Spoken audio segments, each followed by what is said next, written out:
Recording start कर देते हैं। सर्वेभ्यो नमो नमः। मंगलाचरण करेंगे सबसे पहले वेदांत सार का। अखंडं सच्चिदानंदं अवाङ्मनस्गोचरम् आत्मानमखिलाधारम् आश्रये अविष्टसिद्धये। चलिए, आवाज इत्यादि सब सही आ रही होगी। कल हम जो पढ़ रहे थे, हमने सूक्ष्म शरीर के 17 अवयवों का अध्ययन किया था। कौन कौन से होते हैं? 5 ज्ञानेंद्रियां, 5 कर्मेंद्रियां, 5 प्रकार की वायु, बुद्धि और मन जो है, इन सब से मिलकर के सूक्ष्म शरीर बनता है। इसके बाद आगे आज हम फिर 5 प्रकार की वायुओं का भी हमने 5 प्रकार की ज्ञानेंद्रियां पढ़ी, कर्मेंद्रियां पढ़ी, 5 प्रकार की वायु पढ़ी। तो वायु पढ़ने के बाद हम समाप्त करा था हमने। उसके बाद वायु के ही संबंध में दोबारा याद दिला दूं, एक श्लोक प्राप्त होता है। हृदि प्राणो गुदेपानः समानो नाभिमंडले उदानः कंठदेशे स्यात् व्यानः सर्व शरीरगः। तो ये जो मैंने कल बताया था कि प्राण वायु नासाग्र भाग में रहती है, गुदा में अपान वायु रहती है, नाभि मंडल में समान वायु रहती है, इसका काम समीकरण होता है भोजन इत्यादि का। और उदान वायु कंठ प्रदेश में रहती है और व्यान वायु संपूर्ण शरीर में रहती है। तो इस प्रकार से हमने कल पढ़ा था। तो ये इसके लिए इसमें हृदय दिया गया, हृदय से नासाग्र तक जो है ये उदान वायु रहती है, ऊपर की तरफ इसकी गति होती है। तो फिर आगे चलेंगे, इस चित्र के माध्यम से भी आप लोग जो है देख सकते हैं ये वायु कौन सी कहाँ पर रहती है। ये बहुत अच्छे तरीके से दिया है। समान वायु नाभि मंडल में, व्यान वायु इधर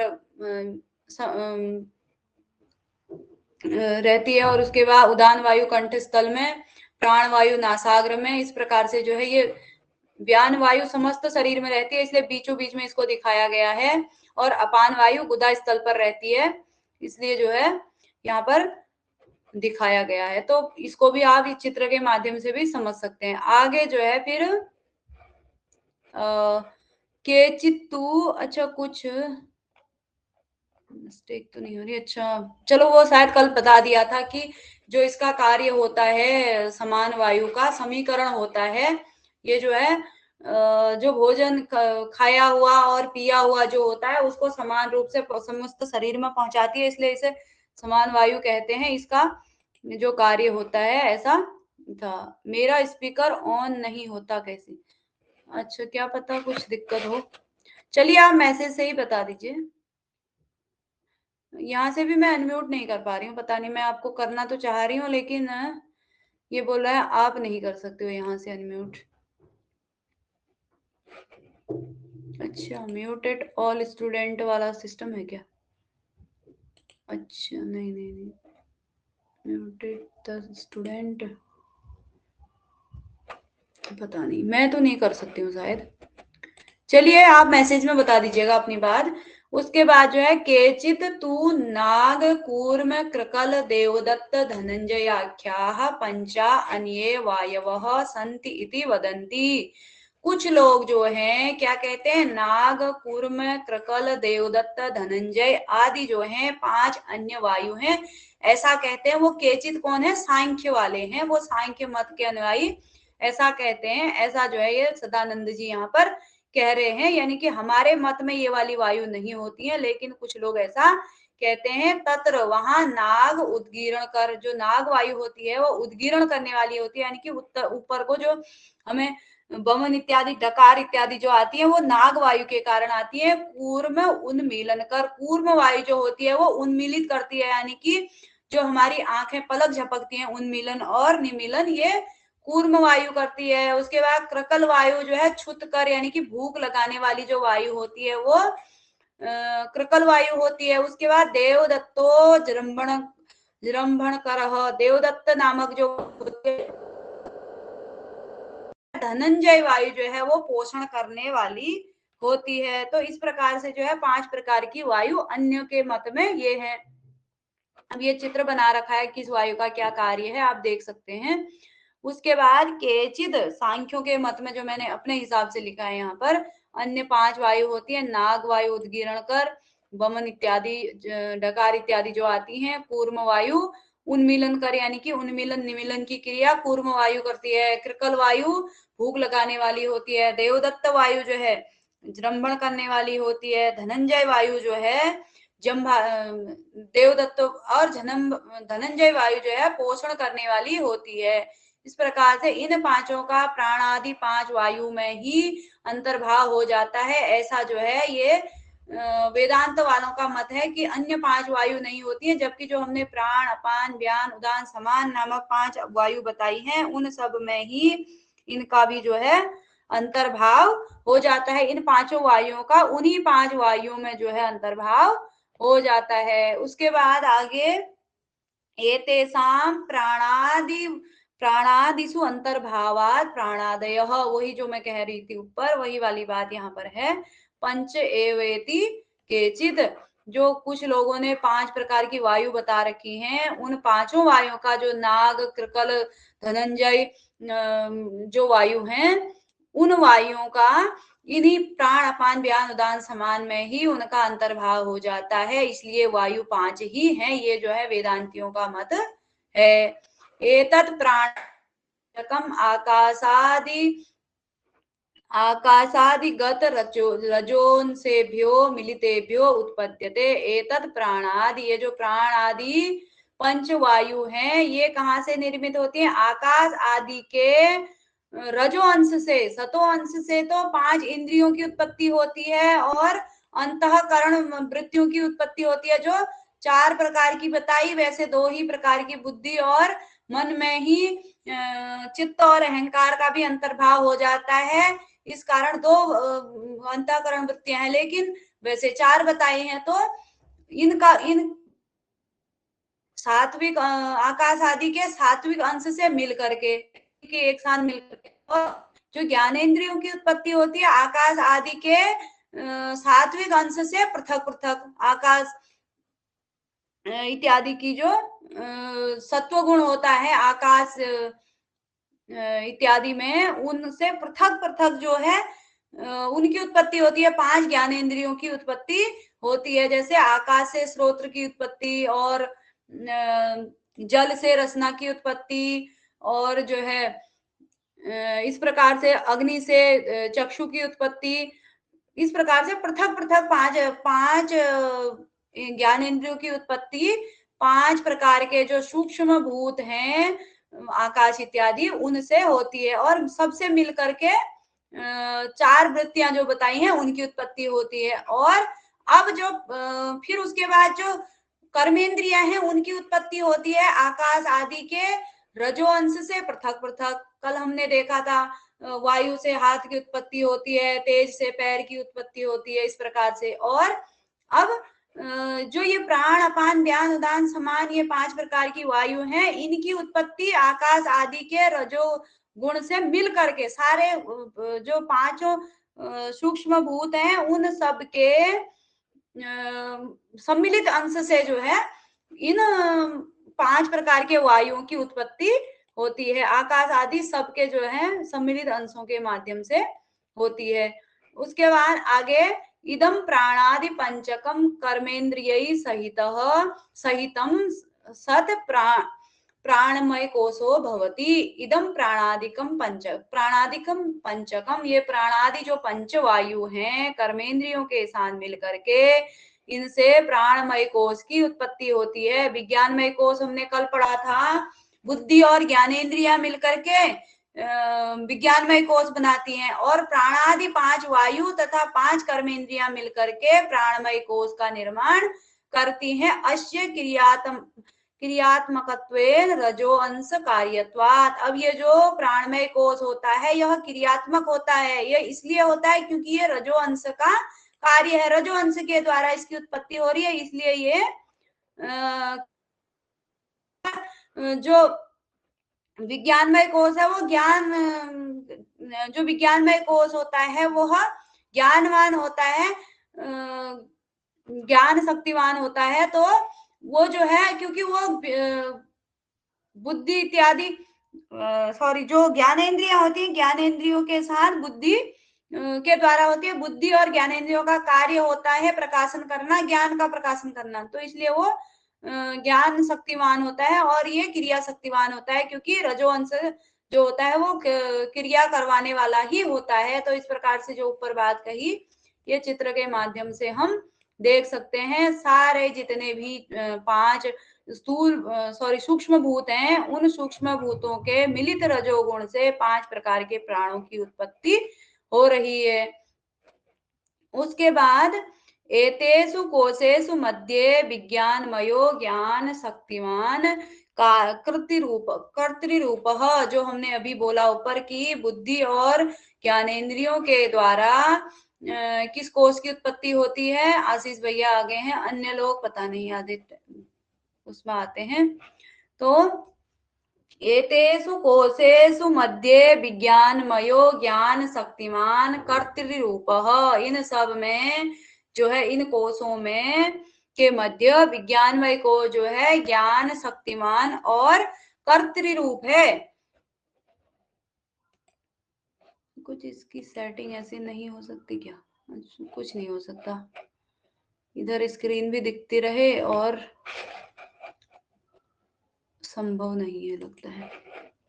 चलिए कोई दिक्कत नहीं, हम वैसे ही पढ़ते हैं।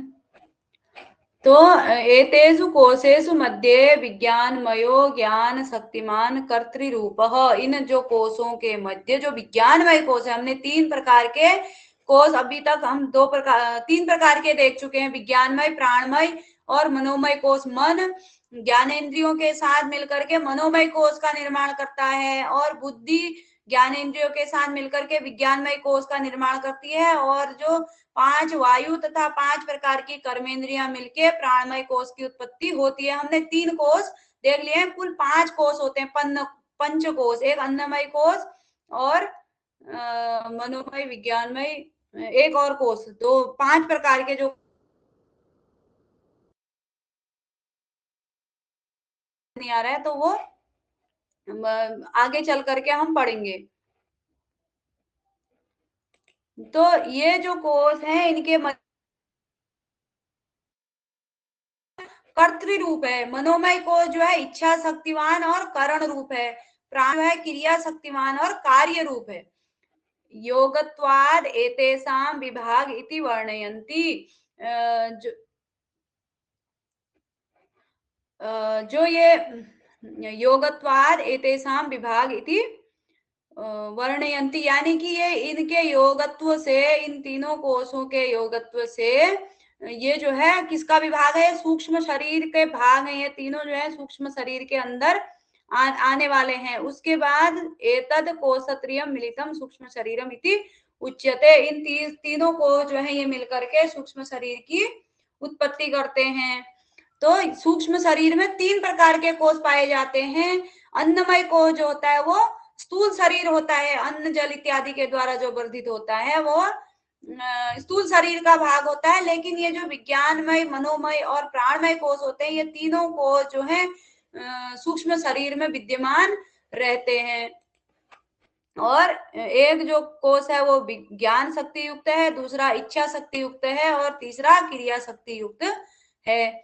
उसके बाद यहाँ पर मैंने ऐसे लिख दिया है, 5 प्राणादि 5 वायु और कर्मेंद्रिया मिलके प्राणमय कोश का निर्माण करती हैं। विज्ञानमय कोश जो बुद्धि और ज्ञानेंद्रिया, और मनोमय कोश मन और ज्ञानेंद्रिया मिलकर के इच्छा शक्ति मान जो है मनोमय कोश है। विज्ञान शक्तिवान, ज्ञान शक्तिवान जो है विज्ञानमय कोश है, और क्रिया शक्तिवान जो है प्राणमय कोश है। क्योंकि जो प्राणमय कोश है वो आकाश आदि के रजो अंश से उसकी उत्पत्ति होती है, इसलिए जो है वो क्रिया शक्ति युक्त है। क्योंकि रजो गुण का कार्य ही क्रिया में प्रवृत्त करना होता है, इसलिए जो है वो प्राणमय कोश जो होता है क्रिया शक्तिमान होता है। और ज्ञानेंद्रिया और बुद्धि दोनों जो है ज्ञान का प्रकाशन करती है, इसलिए ज्ञान शक्तिमान जो है विज्ञानमय कोश है। और मन का कार्य इच्छा मन में ही उत्पन्न होती है, इसलिए मनोमय कोश जो होगा वो इच्छा शक्तिवान होगा। और आगे इसमें नहीं लिख पाई तो अगली स्लाइड में मैंने विज्ञानमय कोश कर्तृ रूप होता है, मनोमय कोश करण रूप होता है, प्राणमय कोश कार्य रूप होता है, और सूक्ष्म शरीर इन तीनों कोशों से मिलकर के बनता है। तो आगे जो है ये फिर इस चित्र के माध्यम से भी आप लोग देख सकते हैं। पूजा जी भी जुड़ चुकी हैं। सही चल रहा है या अन्नमय कोश? हाँ, अन्नमय कोश तो बोला, एक भूली हूं मैं। प्राणमय, विज्ञानमय और मनोमय, अन्नमय और एक कौन सा था? किसी को याद हो तो कमेंट में बता दें। अभी आगे उसका वर्णन आ जाएगा। तेज तो नहीं चल रही हूँ? सही है? कोई कमी या कोई चीज समझ में ना आई हो, या कल तक? हाँ, आनंदमय कोश। अच्छा, आनंद लिखा है ना आपने, आनंदमय कोश। अन्नमय और आनंदमय में एक है, तो मैंने वही पढ़ दिया। ठीक है, ठीक है, धन्यवाद।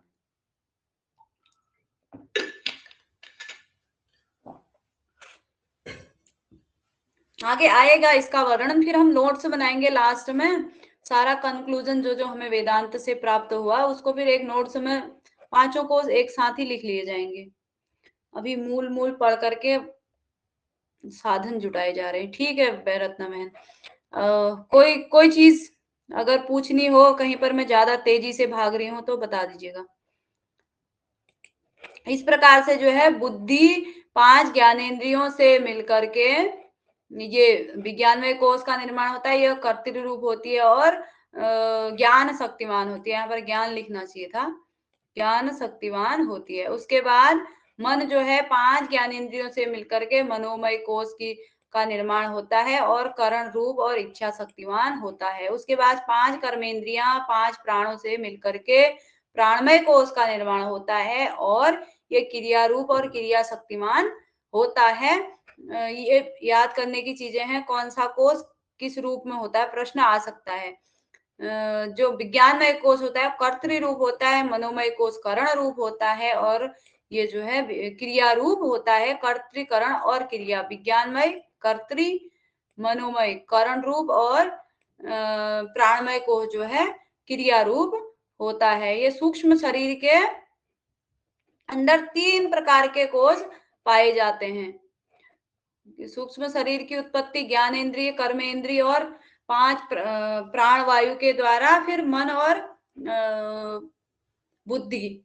इस प्रकार से जो है 17 अवयव हो जाते हैं। तो ये सारे अवयव मिल करके 3 प्रकार के कोशों का निर्माण करते हैं। ज्ञानेंद्रिय बुद्धि से मिलकर विज्ञानमय और मन से मिलकर के मनोमय कोश बनाती हैं और 5 कर्मेंद्रियां और 5 वायु मिलकर के प्राणमय कोश बना देते हैं। ये जो 17 अवयव हैं, उन्हीं 17 अवयवों के द्वारा इन 3 कोशों का निर्माण होता है और यही 3 कोश जो है सूक्ष्म शरीर के होते हैं। और जो अन्नमय कोश होता है वो स्थूल शरीर का होता है। आगे जो है फिर हमने क्या पढ़ा इतने अभी तक का, इसका देख लेते हैं। 5 प्रकार की वायु होती हैं और उसके बाद अन्यों के मत में के नाग, कूर्म, कृकल, धनंजय 5 अन्य वायु होती हैं। उसके बाद एतत् प्राणादि पंचकम आकाशादिगत रजो रजोंसेभ्यो मिलितेभ्यो उत्पद्यते। ये जो है प्राणादि पांचों वायु आकाश आदि के रजो अंश से उत्पन्न होती है। मिलितेभ्यो मिल करके उत्पन्न होती है, पृथक पृथक उत्पन्न नहीं होती हैं। कर्मेंद्रियां आकाश आदि के रजो अंश से पृथक पृथक उत्पन्न होती हैं और ये जो 5 वायु हैं वो मिलित अंश से उत्पन्न होती हैं। और उसके बाद जो है इदम प्राणादि पंचकम कर्मेंद्रिय सहितम प्राणमय कोशो भवति। प्राणादि 5 वायु तथा कर्मेंद्रिया मिलकर के प्राणमय कोश का निर्माण करती हैं। मनोमय इच्छा शक्तिवान करण रूप, प्राणमय क्रिया शक्तिवान कार्य रूप। जो मनोमय है और जो प्राणमय कोश होता है वो क्रिया शक्तिमान होता है। पंचकोशेष, पंचकोश 3 कोश जो है यहाँ पर बताए हैं, ये जो है सूक्ष्म शरीर के भाग होते हैं और इस प्रकार से होते हैं, ऊपर हम देख चुके हैं। अत्र अपि अखिल सूक्ष्म शरीर एक बुद्धि विषयतया वनवद जलाशयवद वा समष्टि अनेक बुद्धि विषयतया जलवद वृक्षवत जलवद वा व्यष्टि अपि भवति। अब ये सूक्ष्म शरीर की हमने बात पढ़ी, सूक्ष्म शरीर की का निर्माण किससे होता है। अब आगे बता रहे हैं सूक्ष्म शरीर कितने प्रकार का होता है। यह भी जो है सूक्ष्म अखिल सूक्ष्म शरीर एक बुद्धि विषयतया, यदि हम जो है इस सूक्ष्म शरीर को एक ही माने, ये समष्टि के रूप में अगर देखा जाए, यानी कि सबका सूक्ष्म शरीर, आपका, मेरा, दूसरे का, तीसरे का, ऐसे माने, और इसको स्थूल रूप, सॉरी, इसको समष्टि रूप से, यानी कि सभी को एक माने, तो बुद्धि का विषय है, बुद्धि जिस प्रकार से इसको समझे। यदि हम सभी को जो है एक ही सूक्ष्म, सभी के सूक्ष्म शरीरों को समष्टि मान लेते हैं, तो फिर सूक्ष्म शरीर एक प्रकार का होता है, जिस प्रकार से वन होता है और जलाशय होता है। जल कणों से मिलकर के जलाशय बनता है, और बहुत सारे वृक्षों से मिलकर के वन बनता है। यह वन जो है, वन शब्द से समष्टि हो जाती है वृक्षों की, और जलाशय शब्द से जल बिंदुओं की समष्टि हो जाती है। यदि हम इसको सभी अखिल सूक्ष्म शरीर को एक, तो फिर क्या हो जाएगा, ये उसकी समष्टि हो जाएगी। समष्टि रूप में क्या कहते हैं सूक्ष्म शरीर को, व्यष्टि रूप में क्या कहते हैं, ये आगे आएगा। और वृक्ष और जलवद व्यष्टि भी इसकी होती है। उसके बाद एतत् समष्टि हिरण्यगर्भः प्राणश्चेत्युच्यते। एतत् समचैतन्यम, इस समष्टि द्वारा उपहित चैतन्य या प्राण कहते हैं। इसके तीन नाम है। प्राण किसके, सूक्ष्म शरीर की समष्टि से उपहित जो चैतन्य है उसके जो है इतने, और सर्वत्र अनुस्यूतत्वात् ज्ञानेच्छा क्रिया शक्ति, कहते हैं सर्वत्र अनुस्यूतत्वात्, जैसे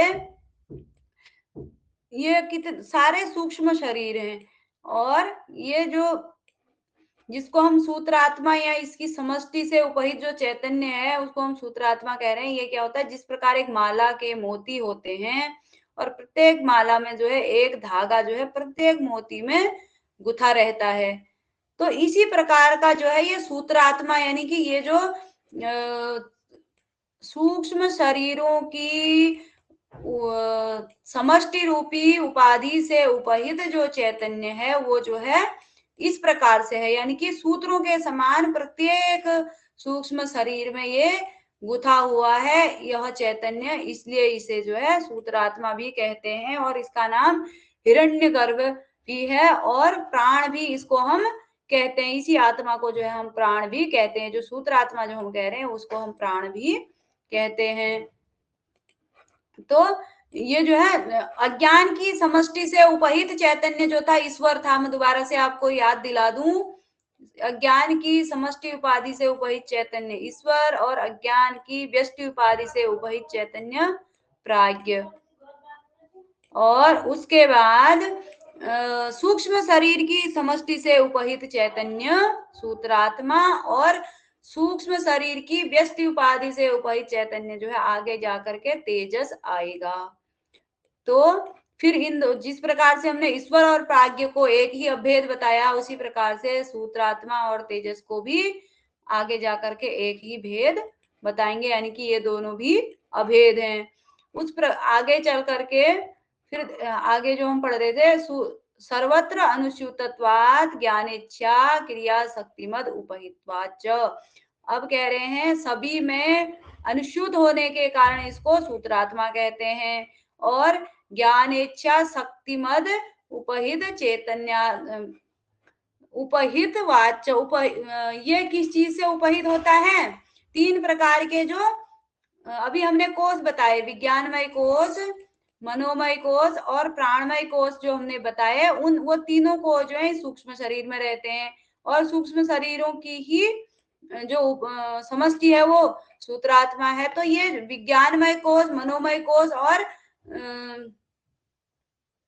प्राणमय कोष तीनों होने के कारण एक जो है ज्ञान शक्ति युक्त है, दूसरा क्रिया शक्ति युक्त है, और तीसरा इच्छा शक्ति युक्त है। तो ये जो होता है ज्ञान इच्छा और क्रिया शक्तिवान हो जाता है, क्योंकि ये उपहित है, इन तीनों की उपाधि से भी ये उपहित है। जो तीन प्रकार के कोष बताए उनकी उपाधि से भी उपहित है, इसलिए जो है ये ज्ञान इच्छा और क्रिया शक्तिमद होता है, क्योंकि इसके अंदर ज्ञान शक्ति रूपी वो है विज्ञानमय कोष है, इच्छा शक्ति रूपी मनोमय कोष है, और क्रिया शक्ति रूपी प्राणमय कोष है। इसलिए ये जो है ये तीनों सूत्रात्मा भी जो है ये जो जिसको हम हिरण्यगर्भ सूत्रात्मा या प्राण कह रहे ये भी इन उपाधियों उपहित होने के कारण इन शक्तियों से युक्त होता है। फिर नीचे लिखा है ये सरल भाषा में, इसको सूत्रात्मा, हिरण्यगर्भ और प्राण कहते हैं। सूत्रात्मा जिस प्रकार माला के सभी पुष्पों में एक सूत्र अनुसूत्र रहता है, उसी प्रकार सूक्ष्म शरीरों में आत्म तत्व रहता है। ज्ञान, इच्छा, क्रिया शक्ति द्वारा यह उपहित रहता है, क्योंकि विज्ञानमय, प्राणमय, मनोमय कोशों से युक्त होता है। उसके बाद जो है अस्य ऐसा समष्टि स्थूल प्रपंचापेक्षया सूक्ष्मत्वात् सूक्ष्म शरीरम। इसको सूक्ष्म शरीर क्यों कहते हैं? क्योंकि इसकी जो समष्टि है ये स्थूल प्रपंच की अपेक्षा सूक्ष्म होती है, इसलिए इसको हम सूक्ष्म शरीर कहते हैं। यानी कि जो स्थूल शरीर होता है, इतना बड़ा बड़ा ये जो 5 निर्मित अन्न, जल इत्यादि से वर्धित जो ये स्थूल शरीर है, इस स्थूल शरीर से ये सूक्ष्म है, इसलिए इसको सूक्ष्म शरीर कहा जाता है। विज्ञानमयादि कोशत्रयम् जागृत वासनामयत्वाद स्वप्नो अतएव स्थूल प्रपंच लय स्थानम इति। अब ये जो है विज्ञानमय आदि 3 कोशों से युक्त होता है, और वासना के कारण, आगे लिखा भी हो सकता है मैंने, हाँ नहीं लिखा है, तो जो है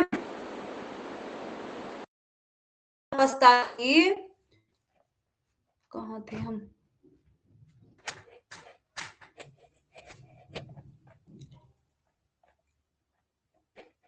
जागरण अवस्था,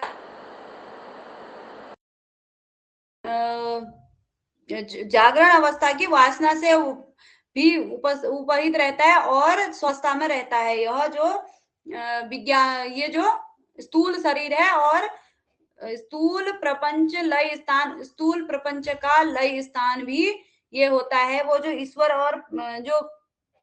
ईश्वर और प्राज्ञ वाला जो अज्ञान की समष्टि और व्यष्टि से उपहित चैतन्य थे, वो उनकी क्या अवस्था थी? उनकी सुसुप्ति अवस्था थी। वो सुसुप्ति अवस्था में ज्ञान को प्राप्त करते, यानी कि आनंद की प्राप्ति करते थे। लेकिन ये स्वप्नावस्था में आनंद की प्राप्ति करता है। इसकी जो अवस्था होती है वो स्वप्नावस्था होती है। इंपॉर्टेंट यहाँ पर यह है कि जो ये ईश्वर और तेजस की जो अवस्था होती है वो स्वप्नावस्था होती है, और जो ईश्वर और मैंने क्या बोला, प्राण, सूत्रात्मा और तेजस की जो अवस्था होती है वो स्वप्न अवस्था होती है, और जो ईश्वर और प्राज्ञ की होती है वो सुसुप्ति अवस्था होती है। एतद व्यस्त,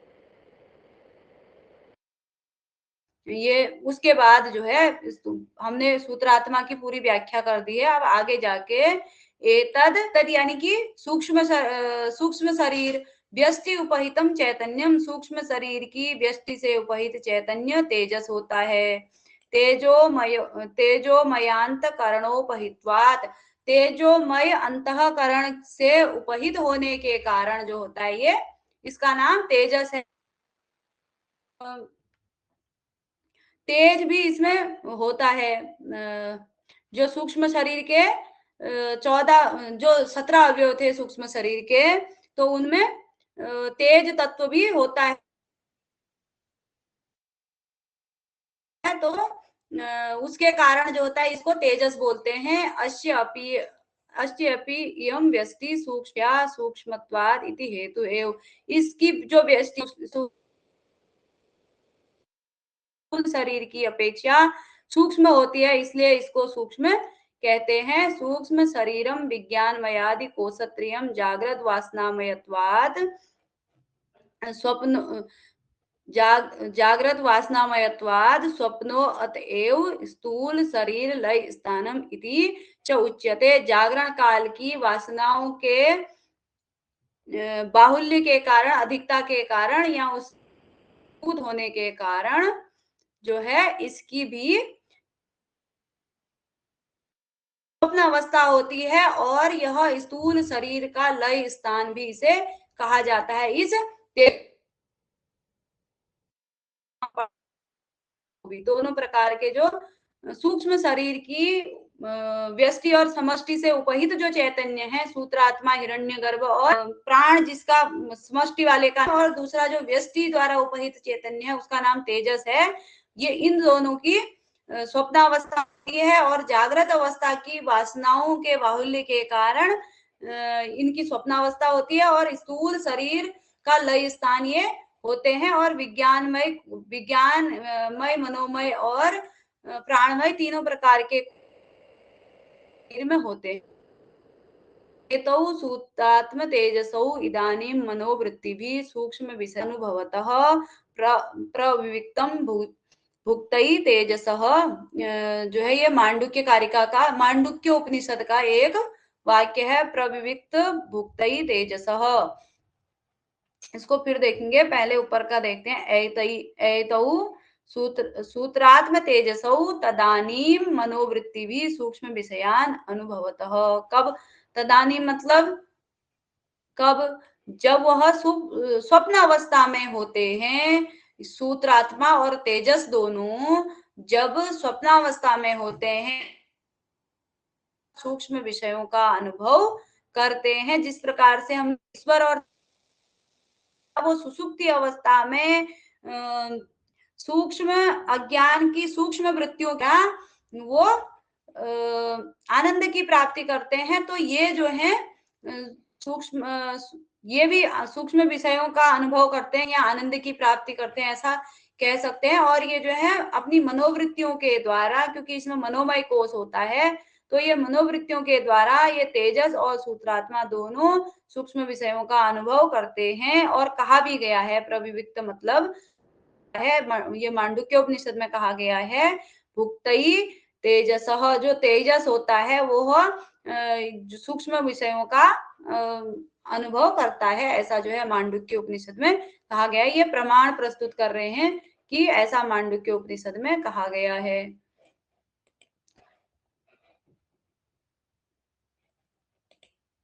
सही चल रहा है, ठीक ठाक, आवाज इत्यादि सब ठीक है जी? ओके ओके, धन्यवाद आपका। ठीक है ठीक है ठीक है। सूक्ष्म शरीर भी दो हैं। अब सूक्ष्म शरीर जो मैं अभी तेजस और सूत्रात्मा जो बोल चुकी हूँ, सूत्रात्मा हिरण्यगर्भ या प्राण जिसे हम कहते हैं, व्यस्त समष्टि द्वारा उपहित चैतन्य वो है, और व्यष्टि द्वारा उपहित चैतन्य तेजस है। एक और अनेक बुद्धि या ज्ञान के कारण ये होते हैं, यानी कि हम अगर समष्टि को देखें तो फिर सूत्रात्मा के रूप में एक ही हो सकता है। यदि व्यष्टि देखें, प्रत्येक व्यक्ति का सूक्ष्म शरीर देखें, तो ये व्यष्टि हो जाएगी, और ये जो है फिर अनेक प्रकार के भी हो सकते हैं। समष्टि जो है सूत्रात्मा, हिरण्यगर्भ और प्राण कहलाता है। व्यष्टि का जो नाम है वो तेजस है। सूक्ष्म शरीर की व्यष्टि रूपी उपाधि से उपहित चैतन्य तेजस कहलाता है। उसके बाद यहाँ पर इन तीनों के लक्षण बता दिए। सूक्ष्म शरीर की, समष्टि और व्यष्टि के भी यही लक्षण होते हैं। ये सूक्ष्म शरीर होता है क्योंकि स्थूल प्रपंच की अपेक्षा ये सूक्ष्म होता है। प्राणमय, मनोमय और विज्ञानमय कोश, तीनों कोशों से युक्त होता है। और जागृत वासनामयत्वात् स्वप्न, जागृत अवस्था की वासना का बाहुल्य होने के कारण यह स्वप्न अवस्था में होता है। और स्थूल प्रपंच का लय का स्थान ये होता है। ये दोनों तेजस और हिरण्यगर्भ जिसको हमने कहा, या सूत्रात्मा, प्राण, वो दोनों के जो है ये लक्षण दोनों में घटित होंगे। ये जिस प्रकार ईश्वर और प्राज्ञ के एक ही लक्षण थे, कारण, शरीर, सुसुप्ति अवस्था, और तीसरा क्या था, 3 लक्षण थे, उसी प्रकार से जो है इनकी भी इनके लक्षण भी दोनों के समान हैं, तेजस और प्राण या फिर हिरण्यगर्भ जिसे कह रहे हैं। उसके बाद जो ये सूक्ष्म शरीर की व्यष्टि से उपहित चैतन्य, इस प्रकार से बताया है, तीनों के एक जैसे लक्षण है, और स्थूल शरीर का लय स्थान है ये दोनों के, सॉरी। और उसके बाद सूत्रात्मा तेजस तदानीम स्वप्नावस्था में मनोवृत्तियों के द्वारा सूक्ष्म विषयों का अनुभव करते हैं। ये जो ऊपर पंक्ति बोली उसी का भावार्थ है। सूक्ष्म शरीर, अब ये दोनों जो है अभेद है इन दोनों में। जिस प्रकार ईश्वर और प्राज्ञ में अभेद था, उसी प्रकार इस हिरण्यगर्भ और तेजस में भी अभेद होता है। सूक्ष्म शरीर की समष्टि से उपहित चैतन्य हिरण्यगर्भ होता है, सूक्ष्म शरीर की व्यष्टि से उपहित चैतन्य तेजस होता है, और इन दोनों में अभेद है, ये दोनों एक ही हैं।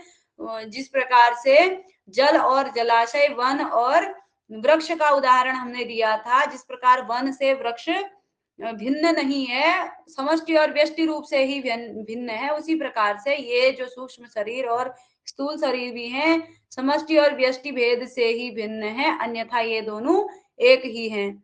उसके बाद जो अभी तक का जो पढ़ा हमने उसका सारांश हो जाएगा। समष्टि व्यष्टि भेदेन सूक्ष्म शरीरम एकम अनेकम च अस्ति। सूक्ष्म शरीर, समष्टि उपहित चैतन्य, सूत्रात्मा, हिरण्यगर्भ, प्राण इत्यादि इसको कहते हैं, समष्टि से उपहित चैतन्य को। और सूक्ष्म शरीर की समष्टि जो होती है वो स्थूल प्रपंच का लय स्थान होता है, और उसी प्रकार से जो है सूक्ष्म शरीर की व्यष्टि से उपहित चैतन्य तेजस होता है। सूक्ष्म, फिर वही बात कह रहे हैं, सूक्ष्म शरीरस्य व्यष्टि स्थूल शरीर लय स्थानम इति उच्यते। स्वप्नावस्थायां सूत्रात्मा तेजसौ मनोवृत्ति भी सूक्ष्म विषयान अनुभवतः। स्वप्नावस्था में सूत्रात्मा और तेजस दोनों अपनी मनोवृत्तियों के द्वारा सूक्ष्म विषयों का अनुभव करते हैं। सूक्ष्म शरीर समष्टि व्यष्टियो तद उपहित सूत्रात्म तेजसयो अभेद। सूक्ष्म शरीर की समष्टि व्यष्टि से उपहित जो दोनों प्रकार के चैतन्य बताए, सूत्रात्मा और तेजस, इन दोनों में अभेद है। फिर आगे जो है पंचीकरण की प्रक्रिया करके हम आज समाप्त करेंगे।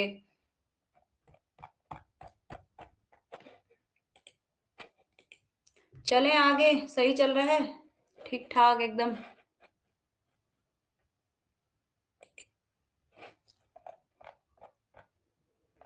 पंचीकरण, अब अभी तक हम जो है वो उनको अपंचीकृत भूतों को पढ़ रहे थे, सूक्ष्म भूतों की बात हो रही थी। अब स्थूल भूत होंगे, वही पृथ्वी, जल, तेज, वायु, आकाश इत्यादि जो है वो अब स्थूल भूत बन जाएंगे पंचीकरण के बाद।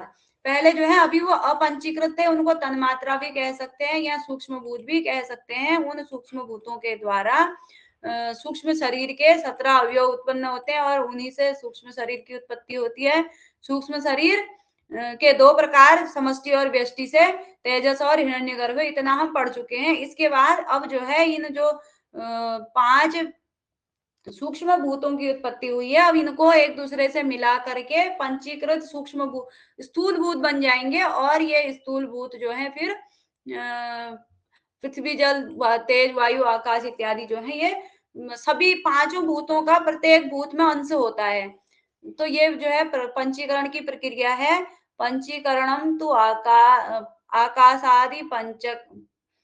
आकाशादि पंच स्व एक एकम द्विधा समम विभज्य तेषु दशसु भागेषु प्रथमिकान पंच भागान प्रत्येकम चतुर्धा समम विभज्य तेषां चतुर्णाम भागानां स्वद्वितीयार्ध भाग परित्यागेन भागांतरेषु योजनम। पंचीकरण क्या है? जो आकाश इत्यादि जो 5 ये सूक्ष्म भूत हैं, इनको 2 भागों में बांट करके पहला भाग जो है अलग से रख दिया जाएगा, और जो दूसरा भाग होगा उसके जो है पुनः 4 भाग किए जाएंगे। मतलब प्रत्येक सूक्ष्म स्थूल भूत में प्रत्येक भूत का अंश होता है। तो इसके एक भाग को जो है यहाँ हम आकाश मान लेते हैं इसको, और उसके बाद इसके इस आकाश के आधे भाग के हम आधे 4 भाग फिर कर देंगे उस आधे में से, और जो है अब क्या हो जाएंगे, 10 भाग हो जाएंगे। 5 को हमने पहले आधा आधा कर लिया, इस प्रकार से जो है 10 भाग हो गए। और उस 5 भागों को अलग रख देंगे, जैसे ये पृथ्वी का भाग है तो आधा भाग पृथ्वी का हो गया। उसके बाद उस पृथ्वी के 4 भाग और करेंगे, उनको फिर एक दूसरे से मिलाएंगे। यदि हमें पंचीकृत आकाश बनाना है, इसमें एक भाग पृथ्वी का होगा, एक भाग जल का होगा, एक भाग तेज का होगा और एक भाग वायु का होगा, और आकाश का ये भाग तो है ही है। इस प्रकार से जो है ये पंचीकृत आकाश हो जाएगा, इसमें 5 तत्वों का अंश रहेगा। तो यही प्रक्रिया बता रखी है, शायद आप लोग समझ गए होंगे किस प्रकार से करना है। आकाश आदि जो है इनको 2 भागों में बांट करके फिर उन 10 भागों में से पहले 5 भागों में से जो एक मतलब 5 भाग हैं, उस प्रत्येक के 5 भागों के 4-4 भाग, जो आधा आधा भाग प्रत्येक भूत का है उसके 4-4 भाग कर रहे हैं, और उनको फिर समान रूप से विभाजित करके उन चारों भागों को फिर उनके दूसरे आधे भाग परित्यागेन भागांतरेषु योजनम, इस जो ये आधा भाग है इसकी जगह पे हम चार अन्य सभी भूतों के चार भागों को ला करके इसको पूरा कर देंगे। इस प्रकार से ये पंचीकृत आकाश, पंचीकृत पृथ्वी, पंचीकृत वायु बन जाएगी।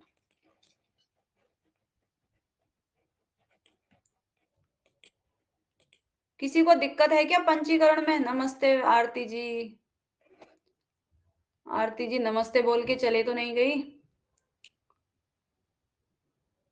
पंचीकरण की प्रक्रिया जो है दोबारा से समझानी है या फिर समझ जाएंगे, क्योंकि सरल है वैसे। क्या क्या आशीष भैया आपका मैसेज है दोबारा, ठीक है ना? कोई दिक्कत तो नहीं है पंचीकरण में?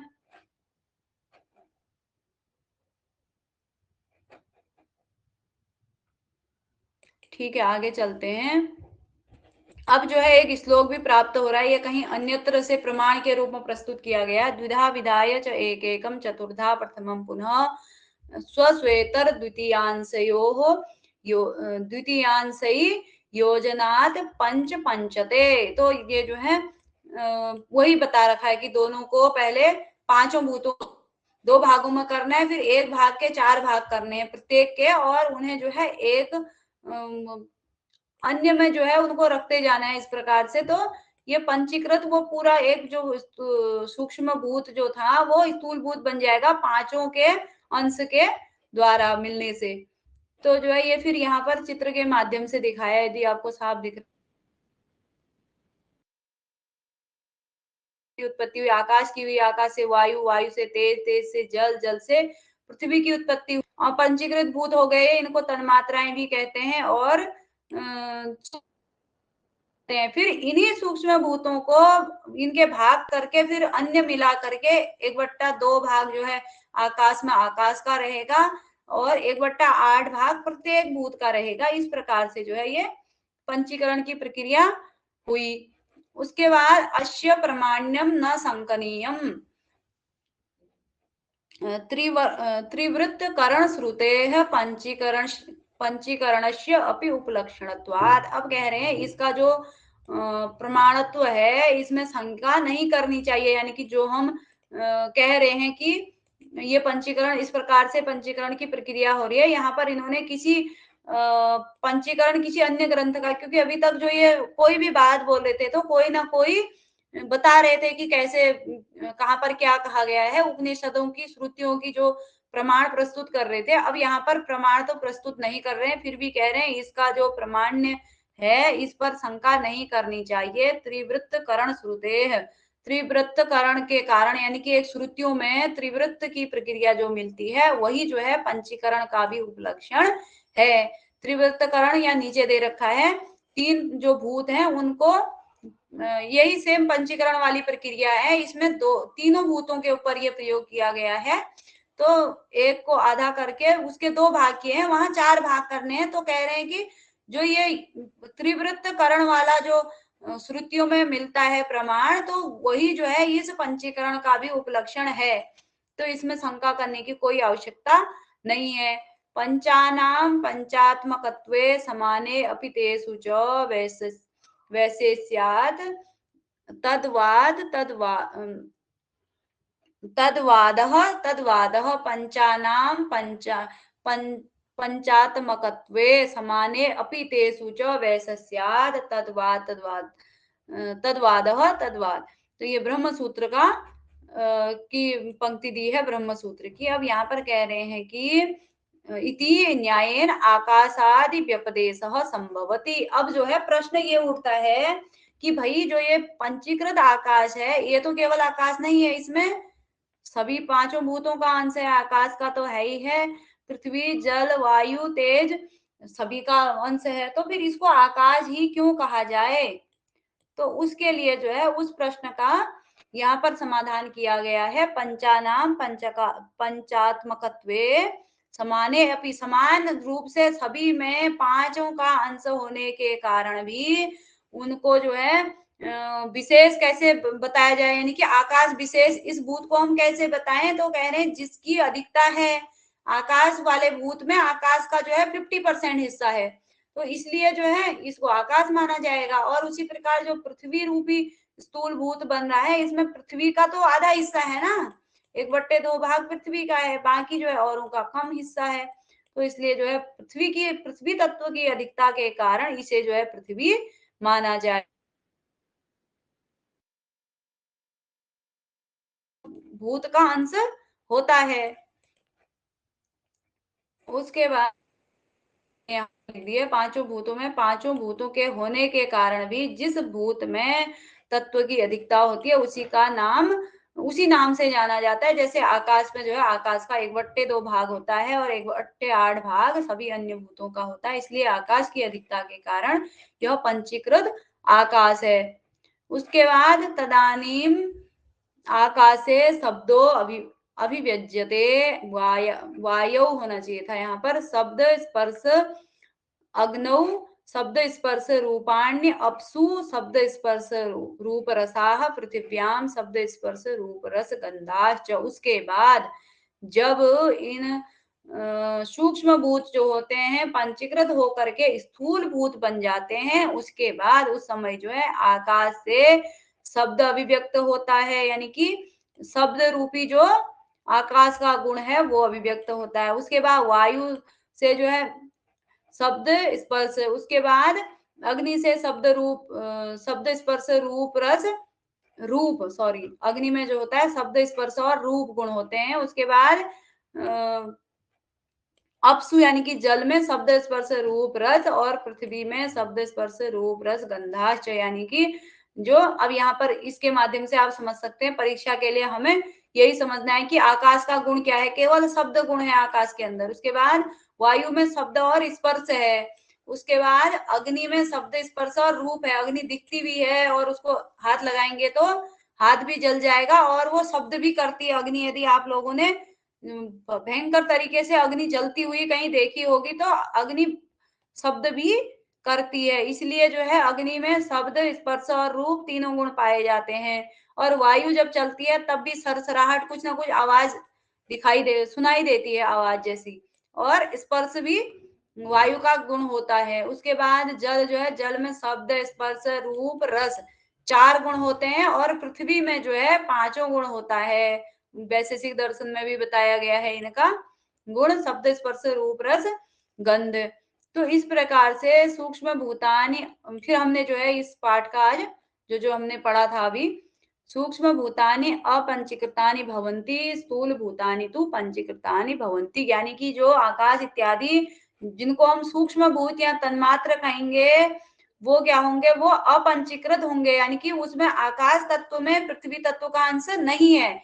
और स्थूल भूत जब आकाश बन जाता है उसमें पृथ्वी तत्व का अंश भी रहेगा, प्रत्येक में प्रत्येक का अंश रहेगा, वो स्थूल हो जाएगा। और जो शुद्ध है वो उसमें किसी अन्य भूत का अंश नहीं है, इसलिए वो सूक्ष्म भूत है। सूक्ष्म भूतेषु परस्परम इतर भूतानां मिश्रणम पंचीकरणम उच्यते। सूक्ष्म भूतों में आपस में अन्य भूतों का मिश्रण ही पंचीकरण कहलाता है। पंचीकरण विषयक प्रसिद्ध श्लोक जो हमने ऊपर पढ़ा था पंचीकरण के विषय में, श्लोक जो है द्विधा विधाय च एकम चतुर्धा प्रथमम पुनः स्वस्वेतर द्वितीयांशई योजनात् पंच पंचस्ते। तो इस प्रकार से जो है ये किस प्रकार से पंचीकरण की प्रक्रिया होगी ये इस श्लोक में दिया गया है। उसके बाद त्रिवृत्त करणम पंचीकरण से उपलक्षणम, जो त्रिवृत्त वाला जो नियम बताया था कि तीनों भूतों पे वो प्रयोग हुआ था ना, एक के 2 भाग करने हैं और एक भाग को पूरा रखना है, प्रत्येक में जो है तीनों का अंश होगा, तो वो त्रिवृत्त करण वाला जो दिया है वहां पर वो पंचीकरण का ही उपलक्षण, पंचीकरण का वही जो है उपलक्षण होगा, यानी कि इस पंचीकरण के विषय में शंका करने की कोई आवश्यकता नहीं है, ऐसा कहा गया है। उसके बाद पंचीकृत भूतेषु यस्य भागस्य अधिक्यम भवति तत् तेन नामना व्यवह्रियते, यानी कि पंचीकृत भूतों में जिसका भाग अधिक होता है, जैसे आकाश का हमने उदाहरण दिया, आकाश में आकाश का आधा भाग रहता है और आधे शेष भाग में 4 सभी भूत पाए जाते हैं, तो ये आकाश की अधिकता के कारण उसे हम आकाश कहेंगे। आगे उसके बाद जो है पंचीकृत भूत स्थूल भूतेषु शब्दादीनाम गुणानाम अभिव्यक्ति भवति। पंचीकृत स्थूल भूतों में शब्द आदि गुणों की अभिव्यक्ति होती है। जब पंचीकृत हो जाते हैं, स्थूल भूत बन जाते हैं, तब शब्द इत्यादि, शब्द स्पर्श रूप रस गंध जो गुण होते हैं, तब उनकी अभिव्यक्ति होती है। तो इस प्रकार से जो है आज का पाठ समाप्त हुआ। बताइए भाई आशीष भैया जी, कैसा रहा? जी दीदी सही है, आज तो बढ़िया आवाज चल आई ना। अब बोल सकते हैं आप लोग, मैं रिकॉर्डिंग